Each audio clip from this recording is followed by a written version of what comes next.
जिजाऊ सारख्या वाघिणीचा लेख होते ते, रयतेसाठी देव होते ते, शत्रूसाठी तळपती आग होते ते, मुघलाचा बाप होते ते. आज 26 जानेवारी 2025 अखंड भारताची जनता प्रजासत्ताक झाली.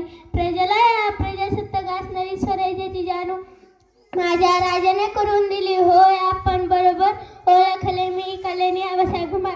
आज प्रजासत्ताक दिनाच्या निमित्ताने एक विचार सांगणार आहे, ते तुम्ही शांतपणे ऐकून घ्या ही विनंती. शिवाजी महाराजांचा जन्म 19 फेब्रुवारी 1630 मध्ये झाला. माता जिजाऊ आणि शहाजीराजांनी त्यांचे नाव शिवाजी असे ठेवले.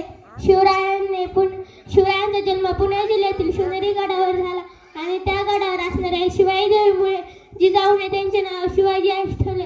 वयाच्या 4थ्या वर्षी शिवरायांनी पुणे जिल्ह्याची जागीर हाती घेतली आणि त्यानंतर शिवरायांनी स्वराज्य निर्मितीची शपथ घेतली आणि शिवरायांनी हळूहळू शत्रूशी लढत एक किल्ल्याचा ताबा घेण्यास सुरुवात केली. शेवटी जाता जाता एवढे म्हणून जाते, इतिहासाच्या पानापानावर, रयतेच्या मनामनावर, मातीच्या कणकणावर राज करणारा राजा म्हणजे राजा शिवछत्रपती